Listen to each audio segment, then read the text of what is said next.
আজকে আমি সহজ পদ্ধতিতে মজাদার চিকেন সবজি খিচুড়ি করব। চলুন দেখি।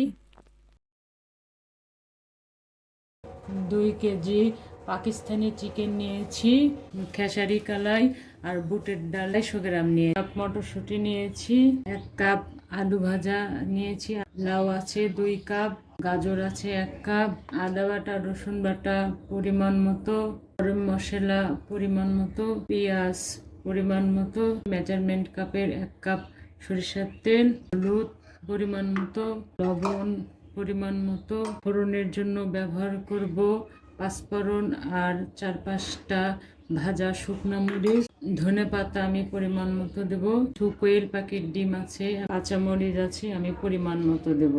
1 কেজি পোলাওর চাল আমি ধুয়ে নিয়েছি এখানে। এখন 1 কাপ সরিষার তেল দিলাম, যেহেতু সরিষার তেল দিয়ে রান্নাটা করব। এখন মেজারমেন্ট কাপের হাফ কাপের বেশি পেঁয়াজ কুচি দিলাম।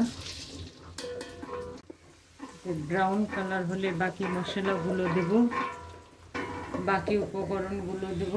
এই ডালগুলো দিচ্ছি।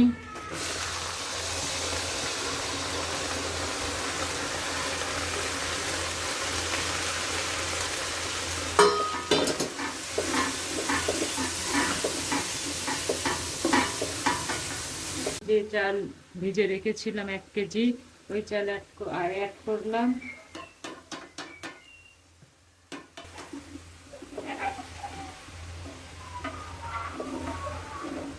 আমার কাছে তেল একটু কম মনে হয়েছে, তাই মেজারমেন্ট কাপের আরো হাফ কাপ তেল দিলাম পরিমাণ মতো, কাঁচামরিচ দিলাম পরিমাণ মতো।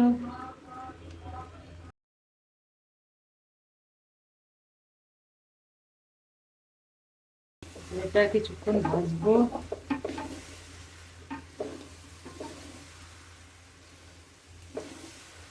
গরম মশলাগুলো দিলাম, এখানে যে গরম মশলা ছিল পরিমাণ মতো, 2টা তেজপাতা, 2 ইঞ্চি দারুচিনি, 2-3টা সাদা এলাচ, 1টা কালো এলাচ আমি থেতো করে নিয়েছি, সেটা দিলাম।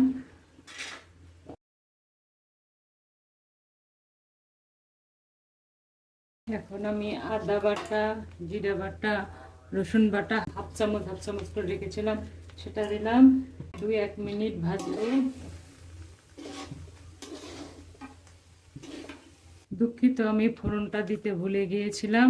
এটা তেল যখন দেয় পেঁয়াজ ব্রাউন কালার হওয়ার একটু আগে এটা দিতে হয়, তাই আমি ভুলে গিয়েছিলাম। আমি আন্তরিকভাবে দুঃখিত, তাই এই পর্যায়ে দিলাম। 2-3 মিনিট ভাজবো, ফ্লেভারটা বের হয়।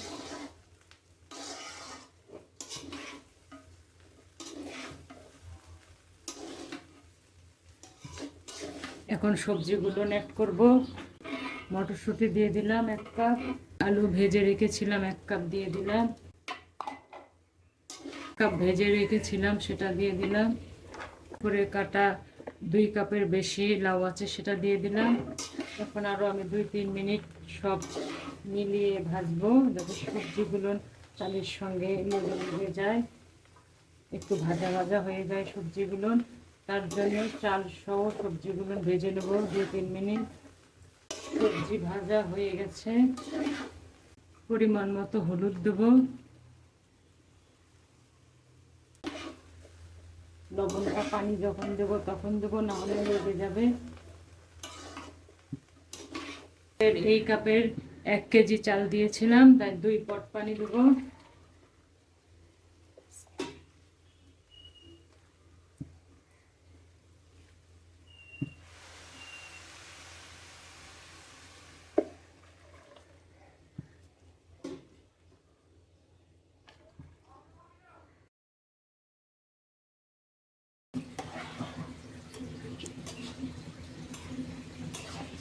এখন আমি চিকেনগুলো দিয়ে এটা ঢেকে দেবো। আমার 2 কেজি চিকেন এখানে রান্না করা আছে, সেই চিকেনটা আমি রান্না করেছিলাম, ওই চিকেনটা এখন ঢেকে।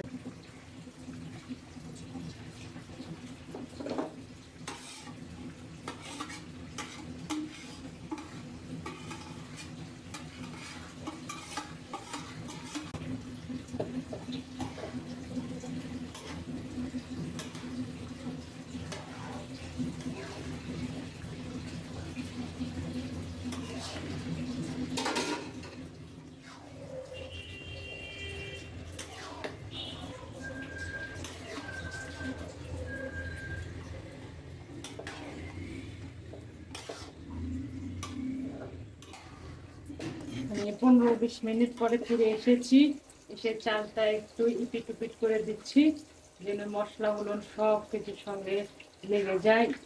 চাল যদি কাঁচা থাকে সেটাও আরও 10-15 মিনিটের মধ্যে সিদ্ধ হয়ে যাবে। অসম্ভব সুন্দর একটি কালার এসেছে আর এত সুন্দর একটা সেন্ট এসেছে। ইয়ামি ইয়ামি, খেতে যা মজা হবে ইনশাল্লাহ। সব সাইডগুলো একে একে আমি মিশিয়ে দিচ্ছি। এখন পরিমাণ মতো একটু ধনেপাতা দেব, দিয়ে আবার 10-15 মিনিটের জন্য ঢেকে রাখবো, তারপরে পরিবেশন করবো ইনশাআল্লাহ। ঢেকে দিলাম 10-12 মিনিটের জন্য, তারপরে পরিবেশন করব। হয়ে গেল আমাদের মজাদার সবজি চিকেন খিচুড়ি।